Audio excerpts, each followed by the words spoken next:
As you know, the Meat Eater Live Tour is on April 23rd through May 5th. Chances are in a town near you. What you may not know is you can win tickets to each of these events just by going to a backcountry hunters and anglers pint night. There's going to be a pint night in each of these towns: San Diego, Salt Lake City, Tempe, Anaheim, Boise, Sacramento, Missoula, Portland, Tacoma, where you can compete in Meat Eater trivia and win not only tickets to the show, but a chance to be on stage with all of us. So get your butt to a pint night, and we'll see you on stage. Hey, this is Tyler Jones, and you're listening to the Element Podcast. Tonight, I need you by my side. Hold on to me and keep me in the light. And when the shadows get long and the whippoorwill song is so loud that it hurts, I need to be with you tonight so I can stay on the bright side of the earth. What's happening, all my woods people? Today I'm sitting in the truck again in the heat with my buddy and my co-host KC Smith. What's happening, dude? You've been kind of busy today. I've been all around the world, and I still have not shot my bow today, which is bugging the tar out of me. Yes. Hopefully I will at least... So I've got this thing going now to where I've shot a bunch, and I'm not shooting like near as many repetitions, but I want to go do a difficult shot cold bore. Mm-hmm. So like I've been shooting 80 cold bore lately and doing pretty good. Yeah, I saw. So it's been fun. Yep. I'm having fun with it. That's good. Not saying I'm going to shoot something at 80 yards, but if you can hit it at 80, hopefully you can hit it at 40. Yeah. Hopefully we can hit at 14 because that's what I'm looking to do this weekend. We're going to the Gila this weekend. We've been talking about it for months and months, but we thought it was going to kind of kick off our season, but I had the pleasure of going to Nebraska this past weekend, and so on the phone right now we've got Anthony Warren, a buddy of mine for several years, who has been on the podcast before. We did something this spring when we all got to do a turkey hunt together, and so Anthony and I got to meet each other up there in Nebraska and do a little public land deer hunting early season, early September. Neither of us had hunted this early ever before, which is a neat thing in some ways and kind of a difficult or tough thing in other ways. KC, unfortunately, did not get to go. I did not get to go. I have a lot of life things happening right now and a big-time elk hunt like we talked about. But I was involved in the trip. Yeah. I got to talk to you about stuff a lot. And then we talked on the last podcast was about, I think that was the first day that I hunted. That was your first hunt. Yeah. And then now this is the last hunt that we're talking about, right? Yeah. And I think Saturday around 1:30, I got a call from Anthony. Anthony was down in the dumps.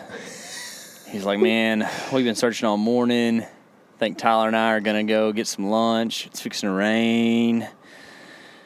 I'm just kidding, man. I killed one or something. I don't know. How'd you do it? I don't remember. It was good, though. It was pretty slick. Man, I just kind of led on for a little bit. But, we really did actually have a little bit of trouble finding that deer, which, oddly enough, I felt really good about the shot. And Tyler kind of played. Is it odd for you to feel good about a shot? Yeah. No. I mean, I just felt real solid about it. It's like one of those shots you put on a deer, and you're like, I think I looked at Tyler and I said, he's not going to go 45 yards. And after I had talked with Tyler and said that, that deer wasn't going to make it 45 yards, we actually ended up having a bit more trouble finding the deer, and then finally, we ended up finding him like 65 yards away. So it was just kind of a conundrum. It all worked out in the end, and we got the deer. So, but yeah, it was kind of a nasty trick. I wanted to play because you were kind of in on it. But, I just knew, I was like, man, I know KC's pretty chomping at the bit to hear about this thing. So I'm going to lead him on a little bit. I was, man. Like, I don't know if y'all can understand how, FOMO? Yes, it was like, it wasn't that like I was mad at y'all for hunting, but I wanted to be hunting with you, or at least something so badly. Like, it was unreal. Like, and I felt like driving around, all I did was see deer the whole time I was driving around. Y'all were up there. It's like, Dad, come on, I could shoot that one right now if we had a season. Yeah. I just could not do it. But I appreciate you letting me in on it, man. Yeah, dude. So this is obviously we were successful, and we've kind of teased this on Instagram and stuff now. But Anthony, I know that you are chomping to fill KC in on the rest of the story, because really KC was mostly involved in the, like, hey, dude, we're having trouble finding this deer. And then an hour later, you kind of like pulled his leg and told him we found it. But we really were having trouble, finding that deer. So we were kind of, and Casey had some really good ideas. I knew he would. That's why I call him all the time when I'm hunting, because I'm like, this dude's going to have some kind of fresh perspective that I'm not looking at, and I want to hear everything I can and see everything I can. And so he was really more involved in the tracking stuff, because we like announced it to the world before we announced it to Casey. Real. He's like, sent us a group message. He was like, and he was like, bros, keeping me in the dark on this thing. So it was a very busy morning, which, I mean, it was really unintentional, but we were just kind of trying to make sure that we were crossing all the T's and dotting all the I's. I was highly offended, but I got over it, so it's fine. Don't worry. So anyway, take us back to that morning, I guess, and run us through the scenario and fill us in all the way up to where KC kind of enters the story. Yeah. Well, it actually still feels like it was just yesterday. Those were some long days up there. Mm-hmm. So everything runs a little foggy, but that morning we had actually hunted there the night before, and we'd seen a ton of deer. I think we lost count at 30 something, and it was absolutely crazy. I've never had an experience where I've been able to see so many deer. And once we kind of determined that, we decided that we were going to hunt that spot, for a few different reasons. We had a pretty good wind. We had terrain that kind of choked down right there next to the lake. And then we felt like that wind was going to blow, a lot of the bugs off of that point and keep them off the deer, which it actually, I think that was, pretty close to what happened, because I know as compared to a couple of the other spots, we really kind of didn't get eaten as much as we did. And so that was nice. And I know that was a relief, for the deer as well. So, with as much trouble as we were really having locating mature bucks, we decided that, hey, we're going to come back. The wind is a slight variation off from what we sat tonight, but we thought it was huntable. And so we decided the next morning, that morning that I killed my deer, that, that's where we were going to go sit again. And sure enough, we got in early enough. We'd had the stands hanging there. So it was really just a matter of getting up and getting set and being quiet. And, once that happened, it wasn't long until, deer started piling out of the Milo field, kind of, just picking around in the alfalfa.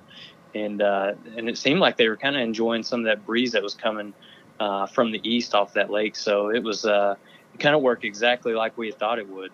So pretty much once we got set and, deer started piling out in front of us, we sat there and I had told Tyler, I said, we're running short. And at this point, like, I just want to take a deer back home. As much trouble as we'd kind of had finding, mature bucks, we just decided, like, hey, if we have an opportunity at any deer, we're just going to fill the tag and we're going to be happy and make sure that we go home with something. And I told Tyler, I'm like, man, first doe that steps out, I'm going to shoot it. And, kind of at that point, we had a couple deer that came out and one in particular worked in the range. I told Tyler, I'm like, hey, I'm going to shoot that deer.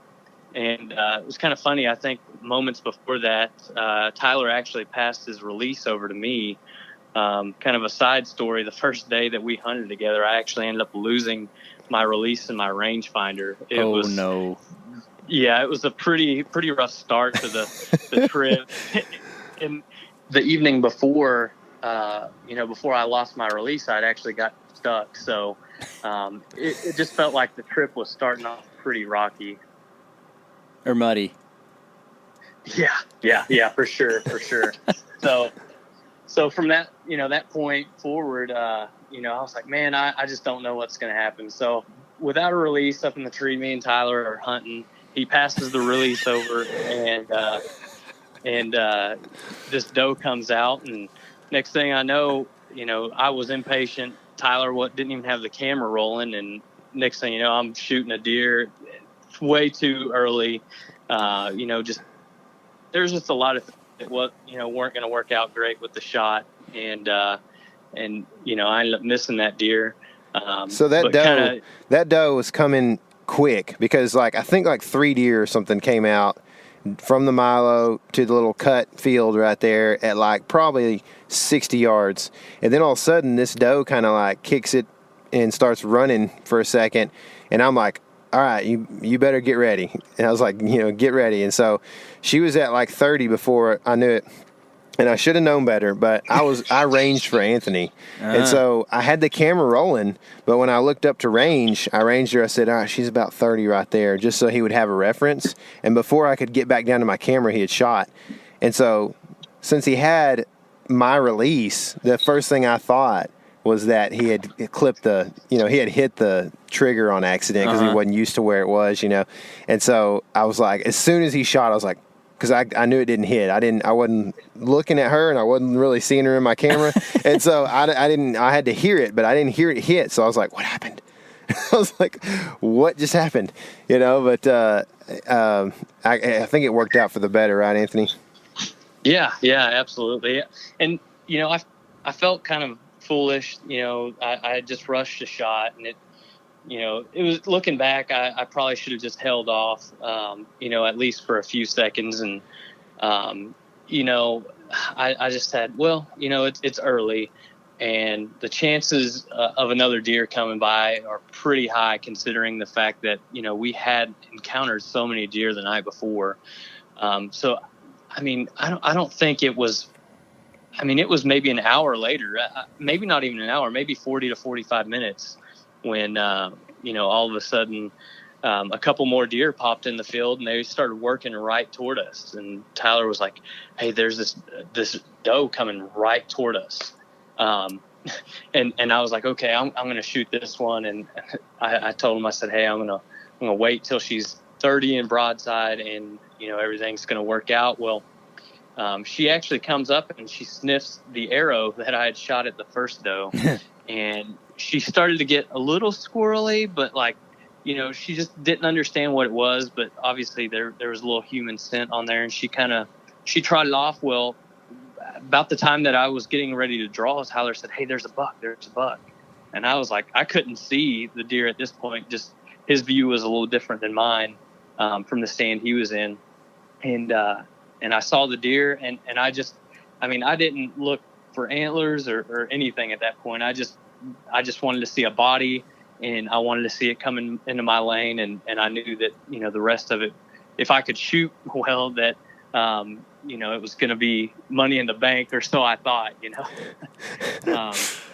So and that little buck, he actually came up and sniffed the same arrow, he sniffed the arrow as well. And I'm sitting there, I'm like, all right, this sucker is at 30 yards, because that's where the arrow was. And then he started, he got a little squirrely as well, but he didn't really think as much of it as the doe did.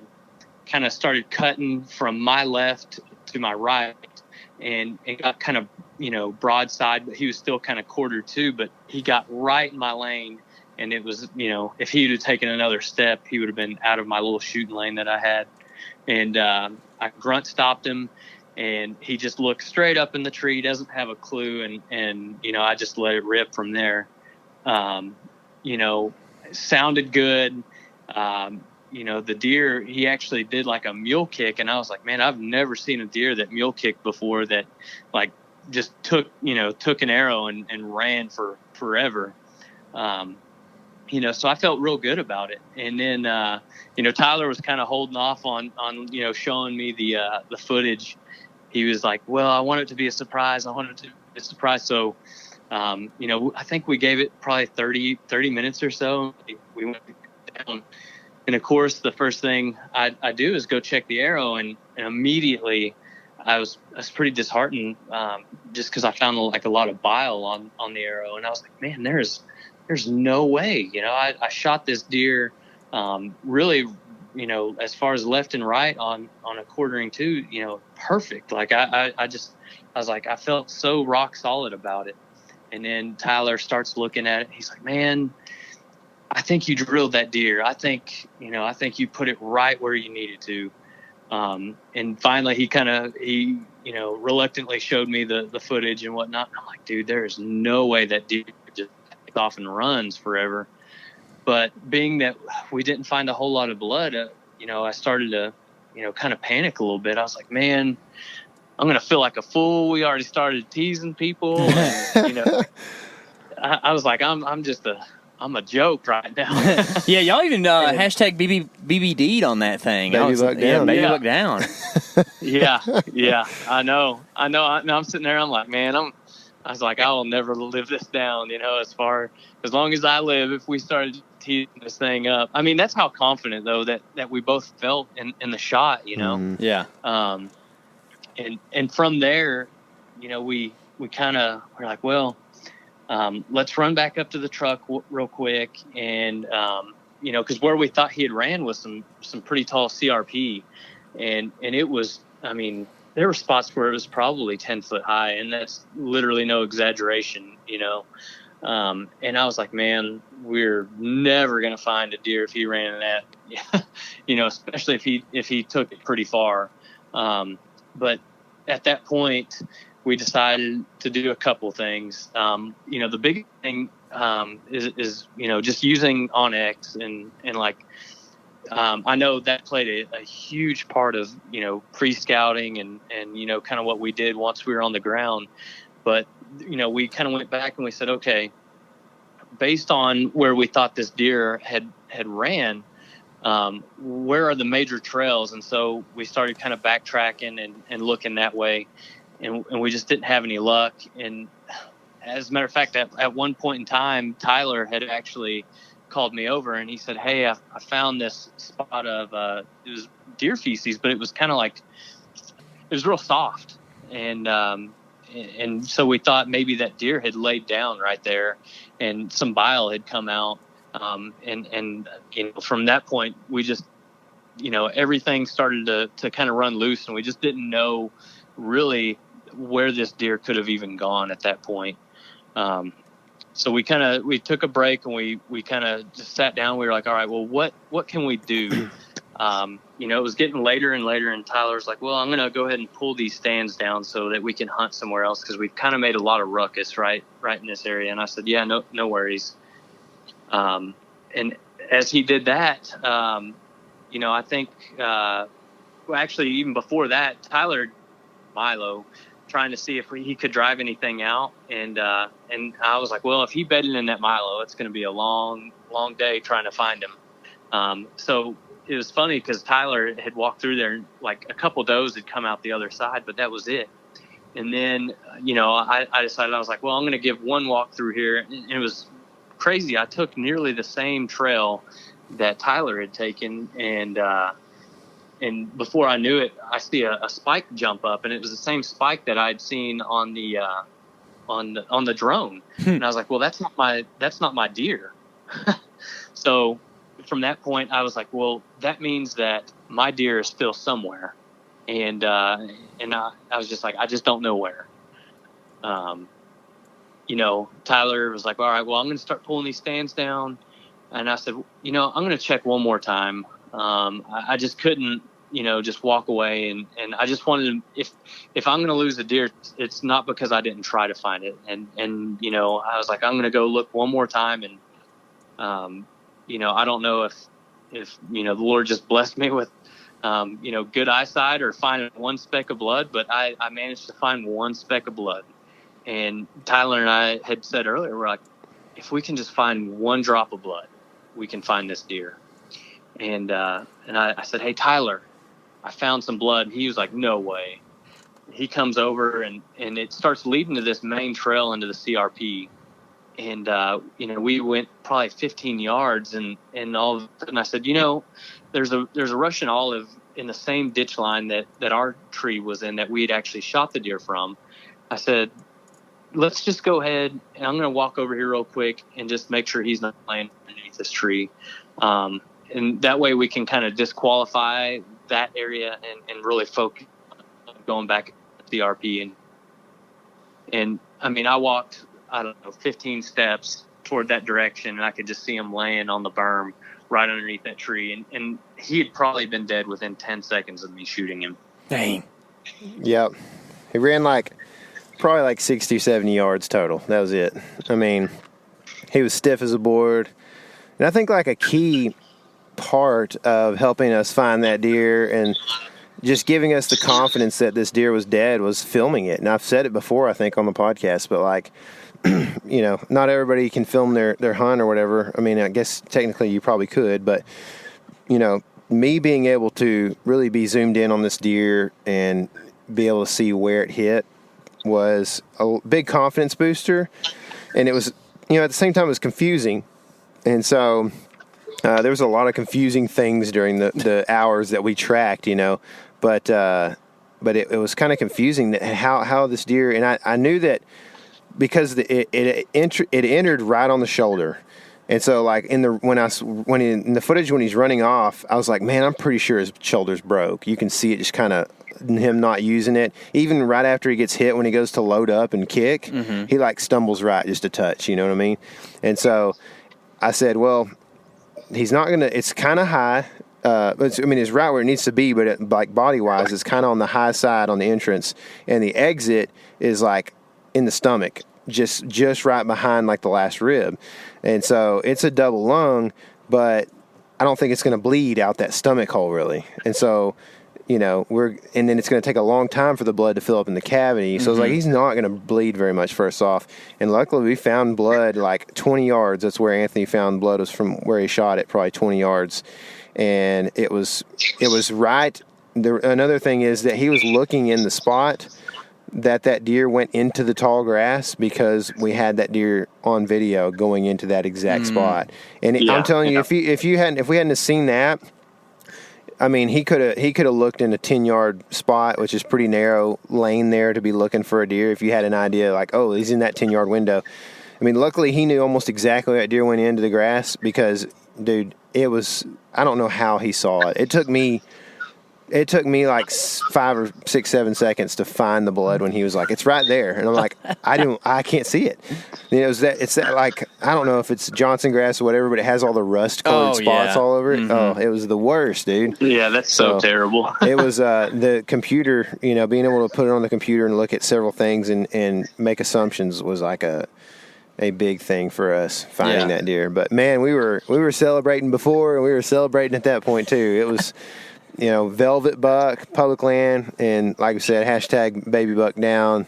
He wasn't huge, but he was a velvet buck on public land. How cool is that? There's not many people that can say they've shot a velvet. No, it's awesome. Buck. And that was something I was pretty intrigued by, because I think you posted a pretty close-up shot of the velvet. It looks kind of gross. What do y'all think about velvet? It's like touching a baby bunny. Oh, is it? Yeah, it feels awesome. Oh, really? Yeah. Cool. Yeah. I was thinking the same thing. I was like, this stuff always looks nasty. Yeah. And Anthony was like, all right, well, you got to touch it. And I was like, okay. And so I put my finger on it, kind of rubbed it, on the back of my finger. Yeah. And, dude, it was so soft. That's cool. Yeah. I kind of want to make a blanket with that stuff and just a roll in it. Yeah. Dude, you're gonna make a finger blanket with that thing. It's a natural supplement. I think they harvest that stuff for bodybuilding and stuff like that. And dude, it's perfect for you, Anthony. Yeah. You just started that regiment and everything, man. Right. Anthony looked different from turkey season. He's Dude's slimmed been up, huh? He's been putting work in. Yeah. Yeah. Dang, bro's ready to go. Yeah, for sure. Chasing baby bucks. Yeah. So how did y'all end up in this interesting place to hunt that you're talking about? What I mean, I know that y'all kind of hung in a strange tree and that sort of thing. Like, how did you end up there as opposed to something that maybe you thought you would be hunting, more stereotypical area? Yeah, I mean, I'm definitely going to have to give like all the credit to Tyler. Just he really put the time in scouting and kind of had this, this idea that based on the wind and the terrain and where we were at, that like this was just going to be a good spot to mainly keep mosquitoes off of deer. And it sounds like I'm exaggerating it, and I promise you I'm not. Like I was telling Tyler, I was like, I've been a lot of places in the world. In Africa was one of those places that had really, really bad mosquitoes, but I'm pretty sure that where we were was hands down the worst in my life with mosquitoes. And I could see, I could tell a total difference from the time that we hunted in other spots to the time that we hunted there, just like how different it was. And it was just, there was constantly a breeze. And I think that kind of helped knock those mosquitoes off. So I think that played a big part of why we went, but also, based on the ag that was located there, it was really unknown to me. And I guess Tyler saw it too, but those deer will eat that milo. And that presented another challenge. There's so much corn and so much milo that was up there that, really, unless you actually see the deer come out, you may never see the deer if they didn't want to come out of there. And that may be, one reason why we didn't see any mature bucks or any shooter bucks up there. Just based on that, they've just got so much cover. And I told Tyler, I was like, man, it's probably such a different game come November when they start pulling all those crops out. But kind of based on those things, I know Tyler had that kind of marked as an area of interest, going into it. But yeah, that I think the biggest reason why, were those kind of factors right there. Yeah, for sure. I mean, I appreciate the credit, man. And I just, you didn't know that you were going until kind of, last second. So I had done a lot of map scouting, had a lot of dots. And, I had hunted, I got up there pretty much, I guess, a full day before you did. And so, right. And then I'd hunted the first afternoon by myself. And then we hunted, a morning and an afternoon again together. And then, that next morning we had decided, you know what, we need to go find some deer somehow. So let's drive.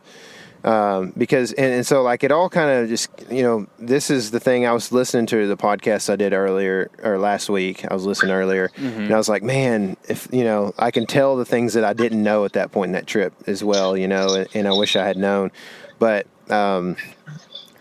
I think one thing was, like Anthony said, the mosquitoes were outrageous. I mean, everybody I talked to that hunted, that was hunting around there, we talked to people in town. We talked to people who were hunting Nebraska that you and I know. And then even the city had it like a warning out, and they were going to spray mosquitoes like while we were up there in the city. And so, it was just terrible. It was really bad. And one thing that I found out, we pulled a card the last day, a trail camera the last day, I think, that had been sitting for 2 nights. It had deer at night on it, on a bean field. And every single deer was running. In every video, they were running, and shaking their head, just getting eaten alive, dude. Yeah, they just don't stay still, huh? No, they can't stay still. I mean, and I don't know if it was, and when we hung that camera, Anthony will tell you, like while I was hanging it, he just paced back and forth because if you didn't, it was immediate. You'd have 2 mosquitoes biting you immediately, and they'd just start getting all over you. So. It was bad, and we dealt with it, and we put in the, I said, okay, well, we're just going to deal with this because that's what it is. I need to get to some staging timber and find some big bucks. And even we went real far back the morning that Anthony lost all his stuff. We went real far back and got eaten alive and everything else and saw one little buck. And I just, I came to the assumption that if we went out, and this was, okay, so we talked about original inclination or whatever you called it, intuition, first instinct. Yeah.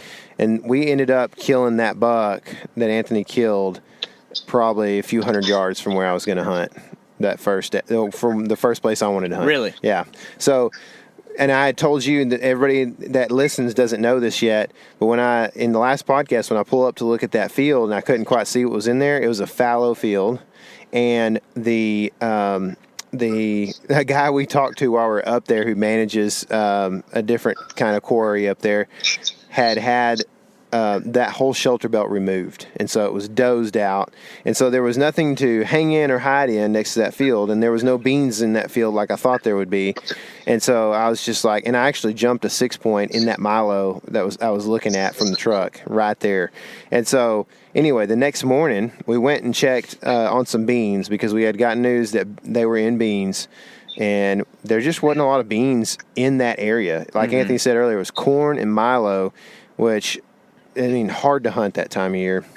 And so we tried to find beans. We did find a few beans, and then later in that morning, not too late, but later in that morning, we went over to the spot that I had the first intuition. I was like, let's go down a little bit further on the road. And we go down there, and we pull into this little area. And I mean, I'm talking 100 yards down there by the lake, there was deer. And I was like, all right. So they ran off. I put it in park for a second, and then another deer comes across and goes the other way. And it was just like, we sat there for 15 minutes and probably saw 8 deer pass between milo field and big, tall native grass.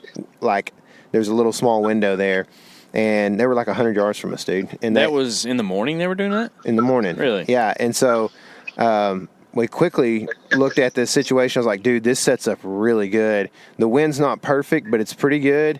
And I think we can set up, if we can set up in that cottonwood or this Russian olive, I think we can kill deer that are using those trails right there. And they were basically just, I don't know what kind of, you would call, what kind of cover you'd call this, but cover from mosquitoes. I mean, they were bedding in the milo. And so more than just a food source, and really probably more than a food source in general, they were using the milo as bedding, and they just poured out of that stuff the whole time. Yep.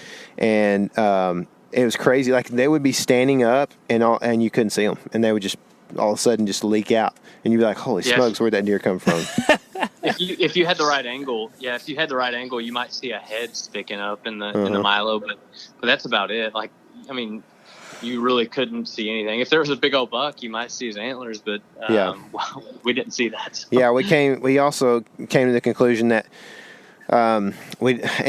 this sounds egotistical, but you and I have hunted quite a bit together, and we tend to get all of us have hunted together in some sort of fashion quite a bit, and Casey and I have pretty much always been able to at least see mature bucks and make plays on them. We at least in the last few years that we've been doing this, we have.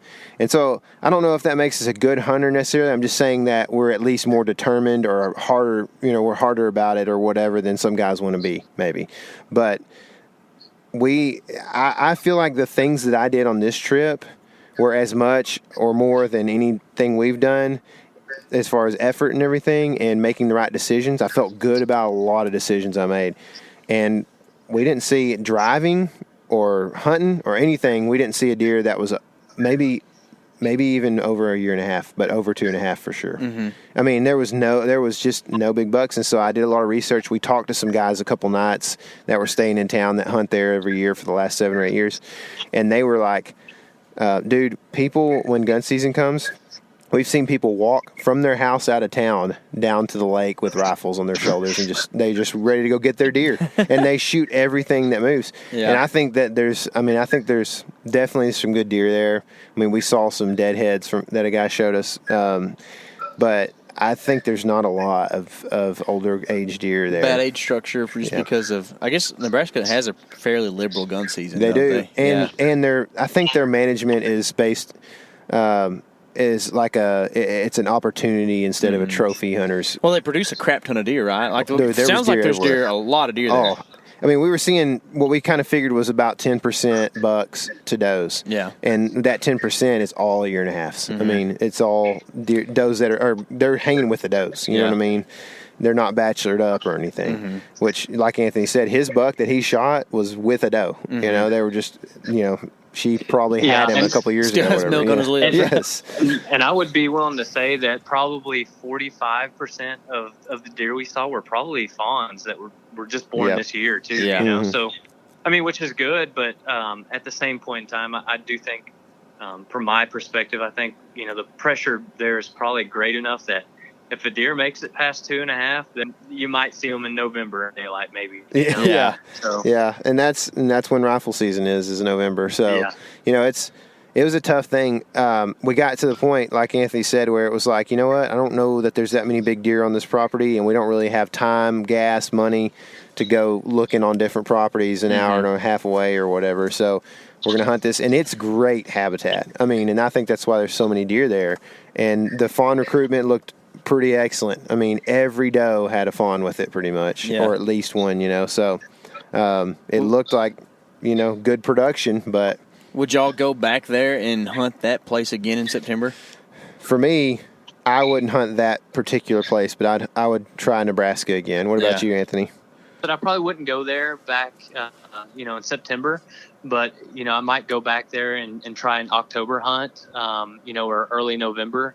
But as far as an early season hunt goes, I probably would try to find something a little bit different, maybe away from some pressure, you know? Yeah. I mean, another thing that affected the hunt big time was that whole area of the U.S. has had a ton of rain this year. And, you know, like essentially we're hunting on a lake. And this lake, along with a lot of other lakes in that region, are, you know, high as can be. I mean, like way high. And so like you're talking about thousands of acres that are typically like deer habitat. And when you look at it, the stuff in the bottom is bottomland and river bottomland or whatever it is. And the stuff up, you know, a little bit higher is where they plant crops. Well, now you've taken away almost all the staging timber when all these crop fields are like 200 yards from water.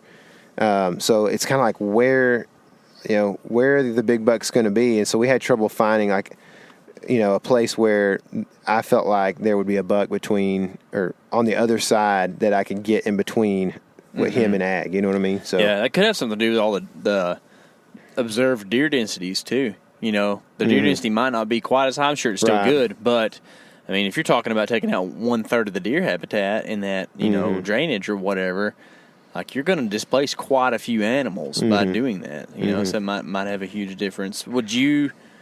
Okay, so this is to both of you, but Tyler, first, I guess it's broader for you. Would you go back there and hunt there in November? Probably not. Yeah. No, I mean, if it was right before gun season, I would maybe do it. But I'm just at this point, if I'm going to travel that far, I'm probably going to try to find a different situation. Yeah, and that was kind of part B of the question. And Anthony you said that you'd go back and try it in November. Would you do that? So. Would you do that instead of one of the other opportunities you might have?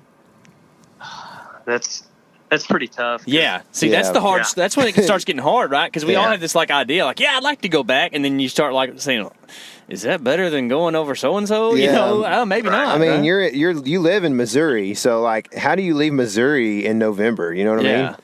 Yeah. Well, in all reality, Missouri gets kind of tough too because the gun season here is like right in the middle of the rut. So.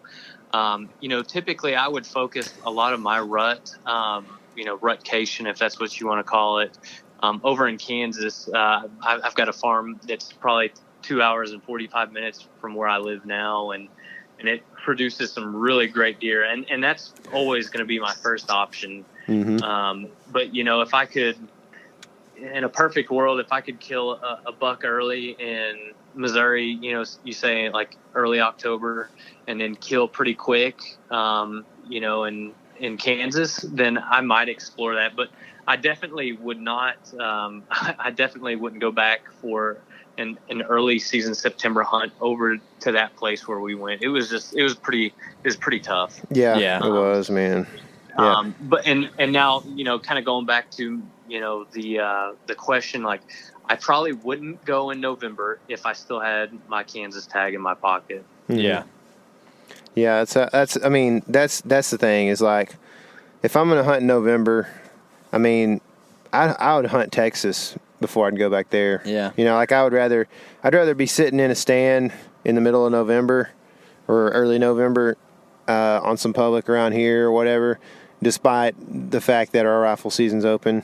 I'd rather be sitting, in a stand here in Texas, I think, or many other places. If, with the idea of the mosquitoes being bad out there, does that make you want to go to maybe some of the more arid regions, like away from like riparian areas, like maybe go to a place where there's crops, but they're using irrigation from wells and stuff like that? I mean, it's a good idea for sure. I just have trouble thinking that whitetails are going to be. You're going to have a lot of effort, or you're going to match your effort with your results in arid country. I mean, whitetails like to be in river bottoms. So. Yeah, and kind of my perspective on that is, I would probably try and locate something near water, but I mean, you got to think with as much water as that place has had, and you're talking about just the acreage that it's displaced. That's probably billions of gallons of water that how mosquitoes can lay eggs in. And I mean, I kind of joked about this while I was out there, but I said, man, Tyler, these mosquitoes are biting us like it's their first meal ever. And he said, well, it probably is. The old Zika boys. It makes sense. It makes total sense. There's probably so many mosquitoes out there, and they're all competing. And I mean, not to exaggerate again, but like we saw clouds of mosquitoes hanging out over ag fields. Like it was pretty crazy. And so I think when you talk about the amount of water that was there, it's just a perfect storm for that situation. But I would hunt.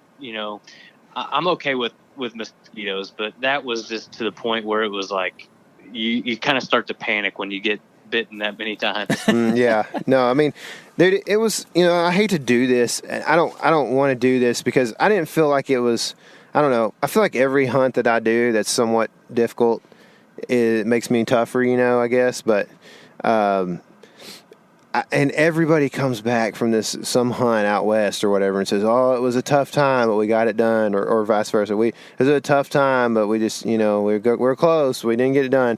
And I mean, it's always like hunting is tough sometimes, you know what I mean? But this hunt is just, I guess, is just a general, public announcement here that a hunt in early September, where we were at is a pretty tough hunt for a few reasons. And so if any of these reasons are things that you really dislike, you might want to rethink hunting like this.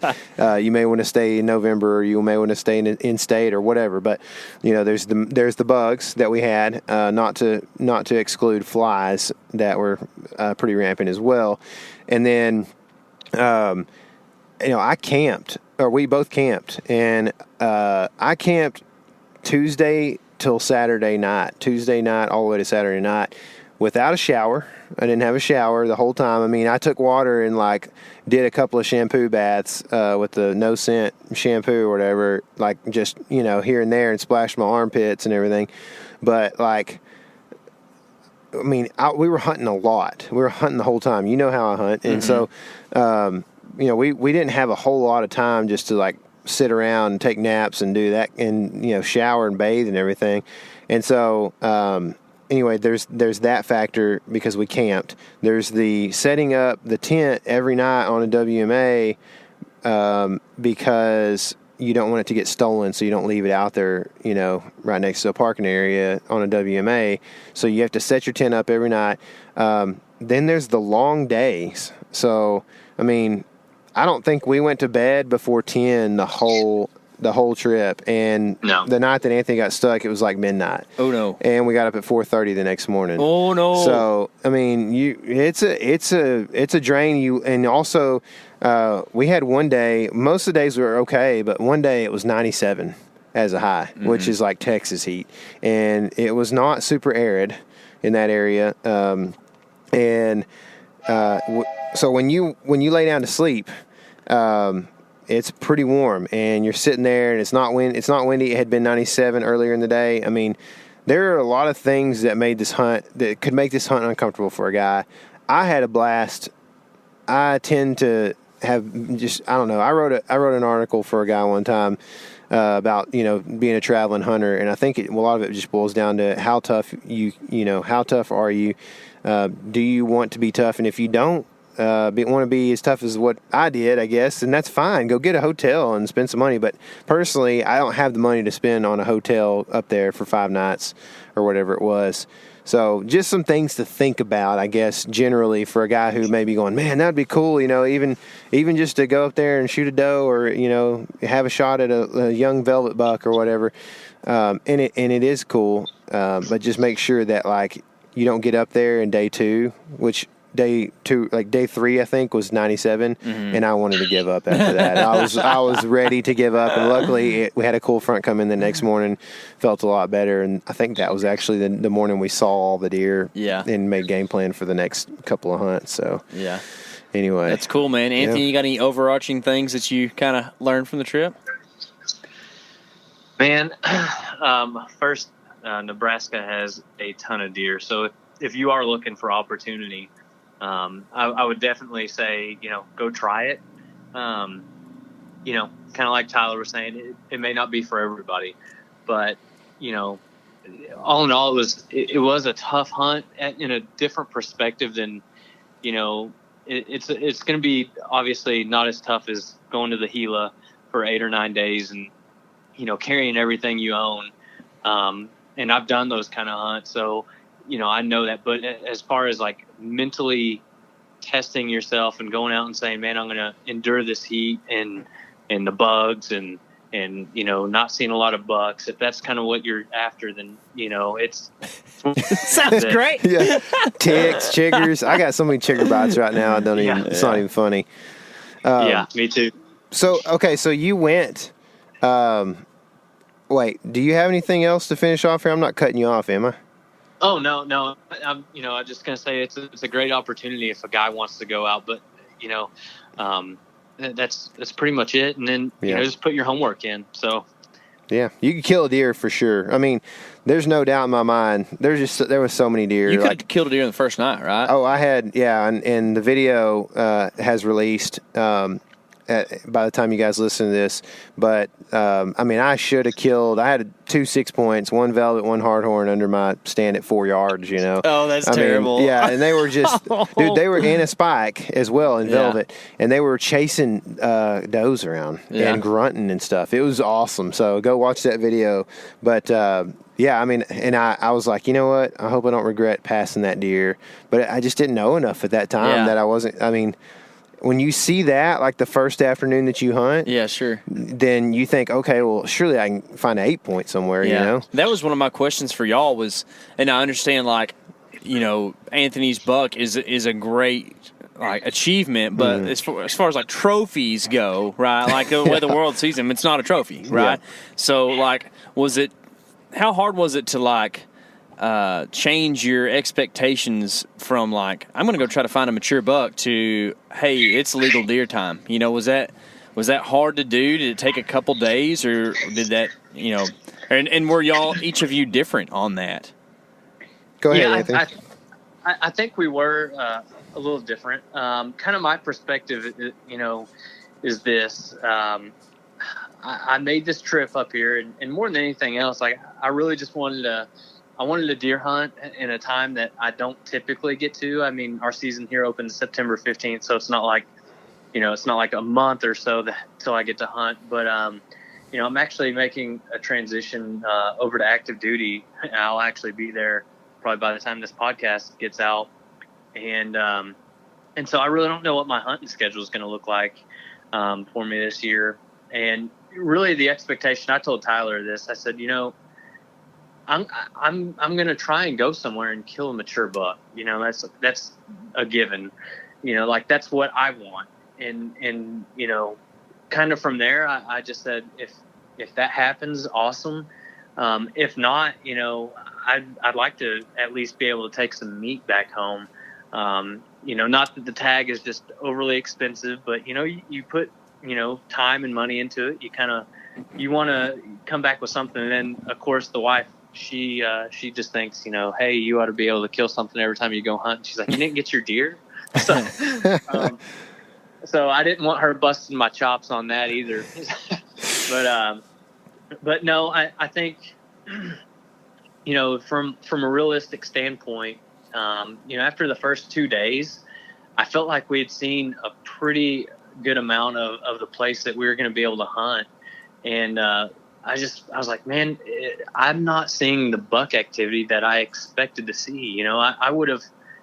I told Tyler, I said, for us hunting as much as we have and seeing as much as we have, I would have expected to at least see a 120, and I felt like that wasn't unrealistic, and that just didn't happen. So from there, I told Tyler, I said, hey, I'm going to shoot a doe. And it kind of all worked out where I ended up shooting a real young buck. But at the end of the day, it was just an awesome trip, and Tyler and I had a really great time, and didn't know that we were going to end up hunting together the whole time. And that was really cool that we did, because it had been quite a few years since we'd done that. And, that was the first deer that I actually killed with Tyler in the stand. So there was a lot of really cool things that just make the experience more than what people are going to see. Yeah. And that's really what matters to me. And if people don't get that, like, hey, I totally get it. Like, your standards may be different, and that's awesome. But for me, my trip felt really complete, and it probably would have felt good, whether I killed a deer or not. But it just was the icing on the top that, coming home and just thinking, man, I got a deer and a tag punched, and most people, don't even do this, for at least another 2 weeks to a month. And, actually, just because I'm so busy, I didn't really have time to handle the meat myself. So I dropped it off at the processor this morning, and they were like, well, you win first deer of the year award. That's cool. That is cool. Dude, that's awesome. Yeah, we had, man. Yeah, that's a big part. Like you hit the nail on the head, man. You and I had some good, really great conversations, man. And like, I remember, especially one midday, we had some really good conversation, man, and just got to, catch up, man. And that's the cool thing about just kind of finding a state that you both can get to. If you got a buddy that lives across country or whatever, just find a state and meet them there, and you get to see them. And I think that's a good part of it.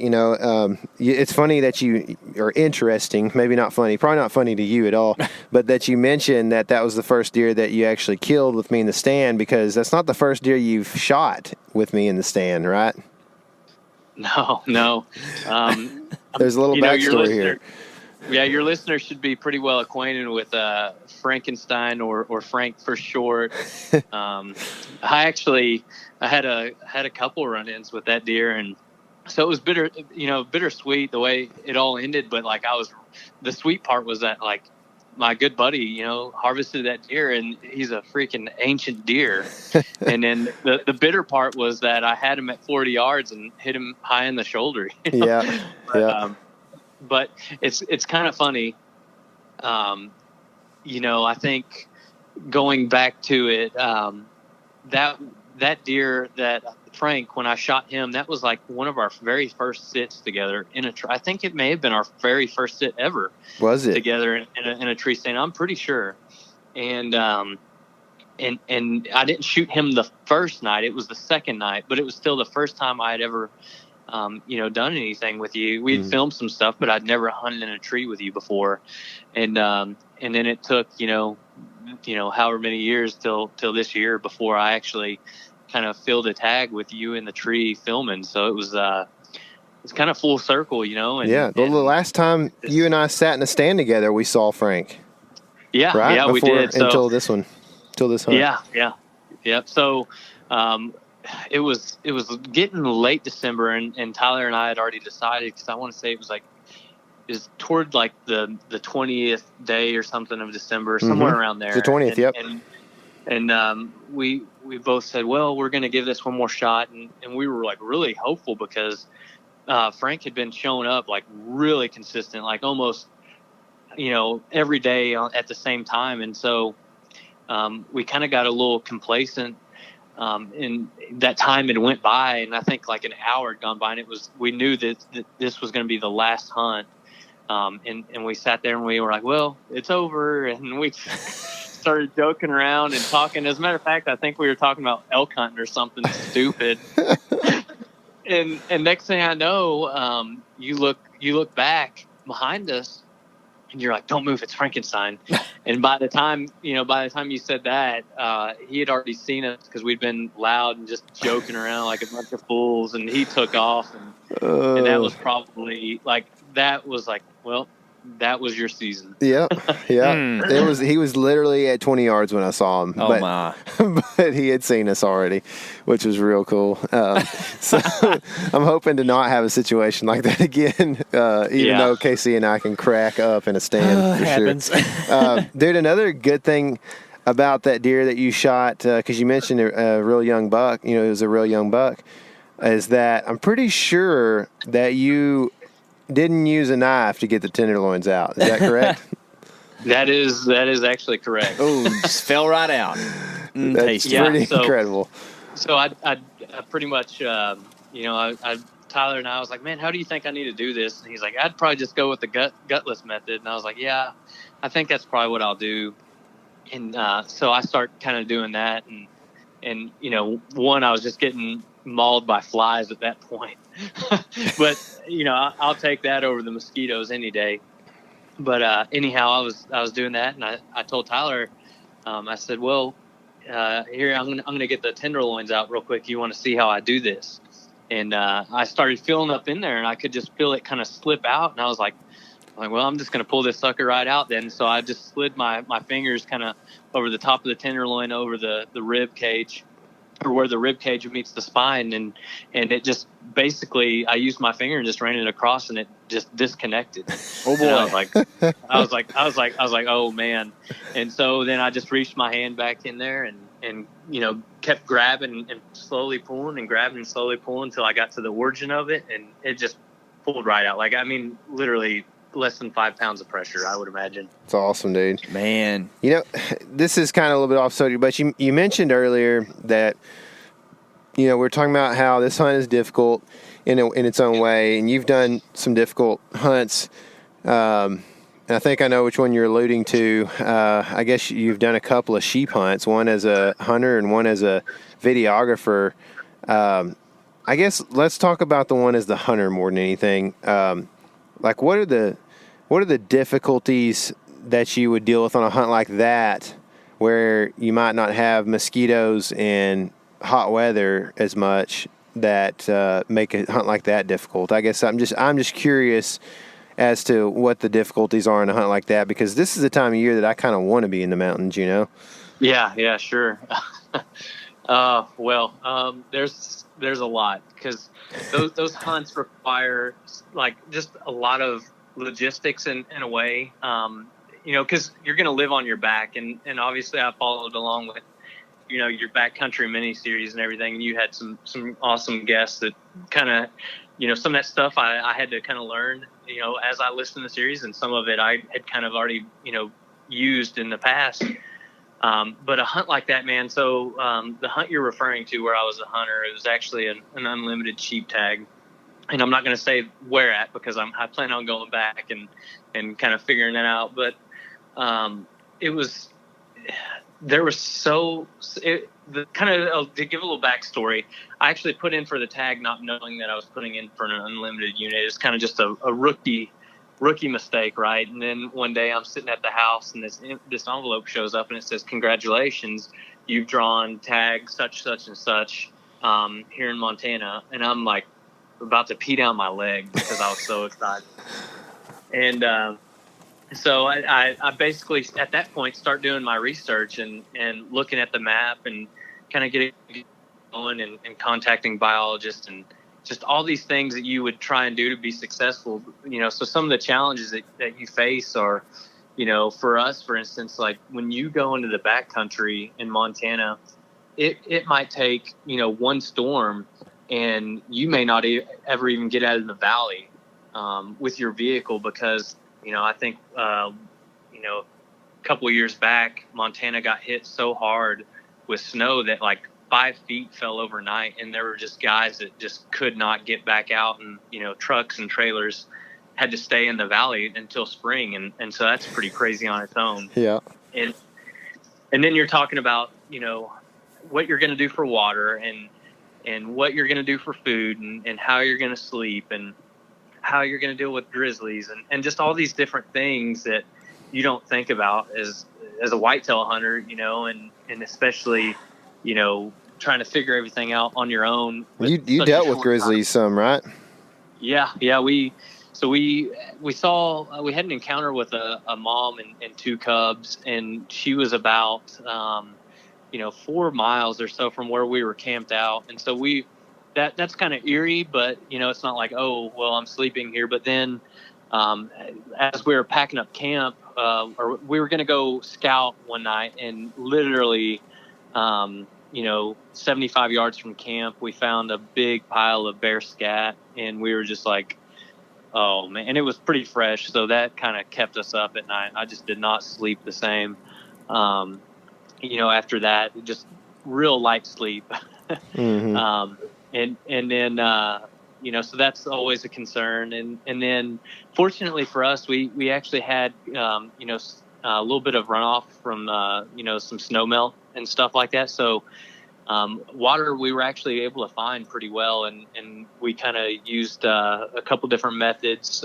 Like I would carry a life straw and just drink. I basically had a little tin cup, and I would just, as I was somewhere, if I was next to a creek, I would stop and dip out some water in my cup and just drink it through my life straw right then and there, just to get water in my system pretty quick.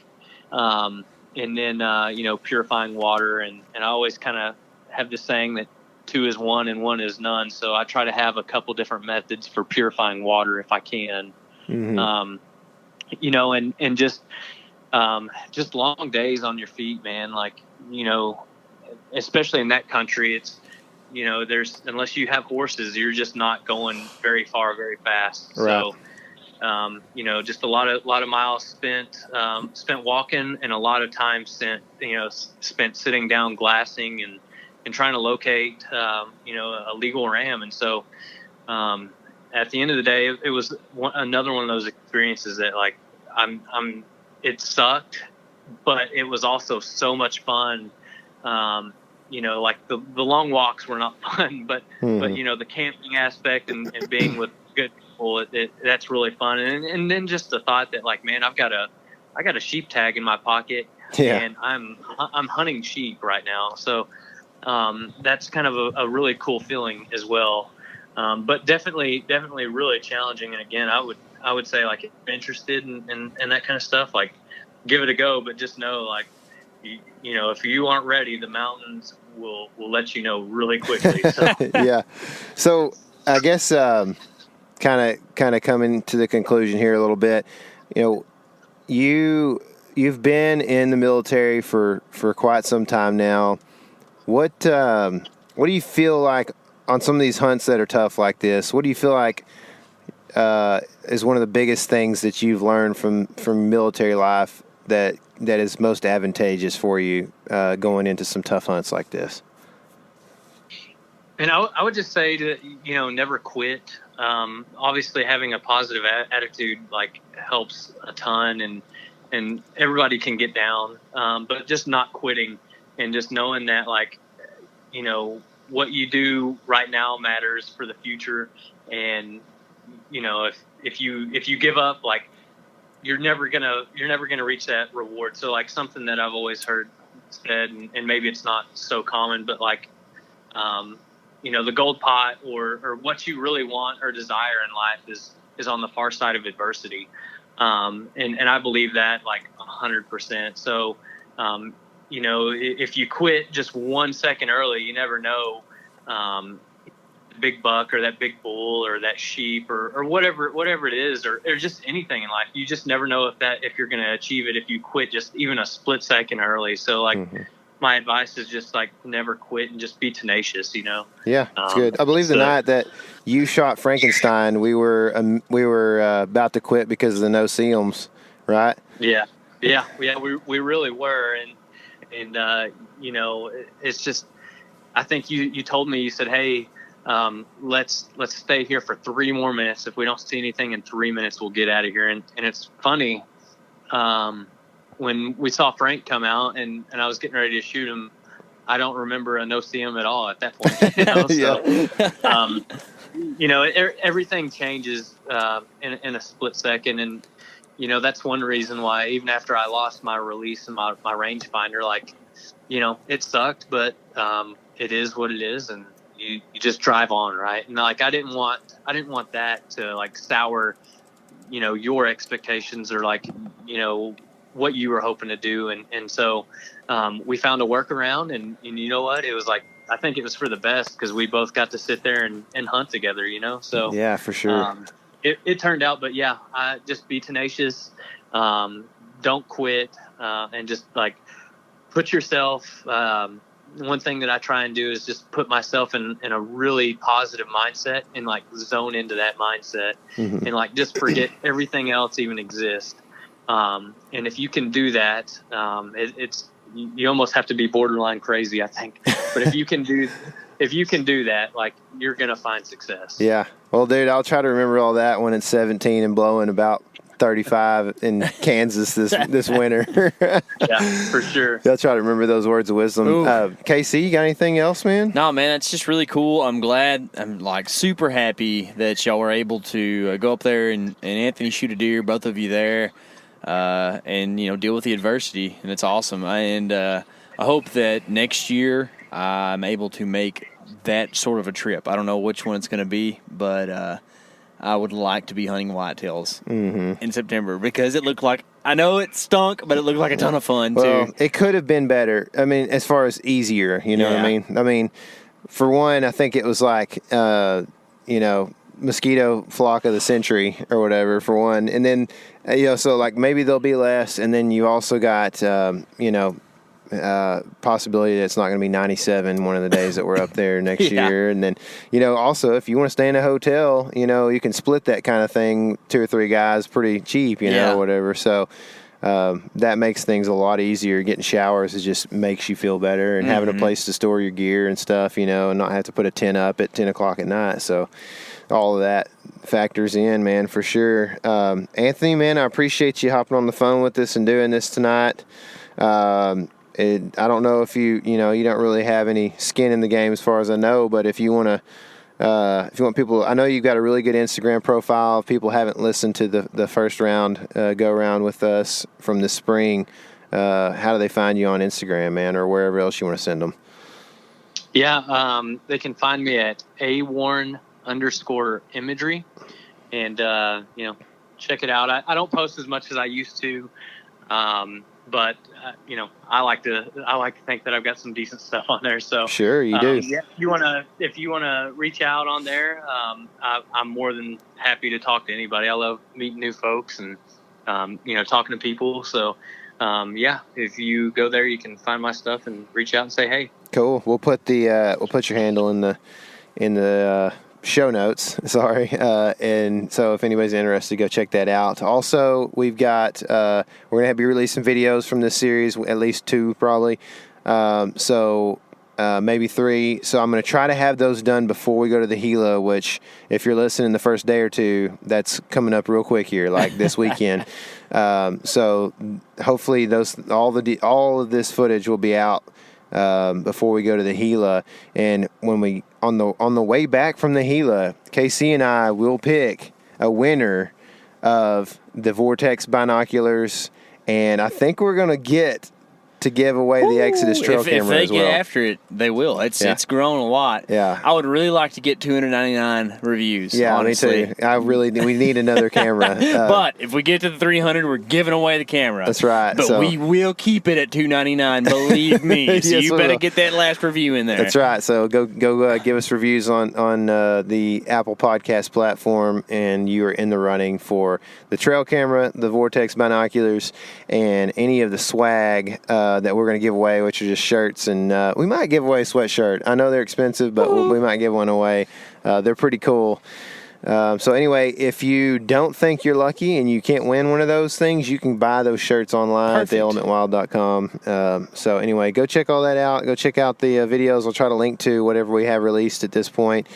And hopefully, if you do see that video, you get to see a big smiling Anthony on there shooting a nice little velvet buck with tender tenderloins. Nice. So anyway, again, Anthony, thanks, man, and thank you guys for listening. I hope you're gearing up for deer season, and remember, this is your element. Live in it. Stay on the bright side of the earth.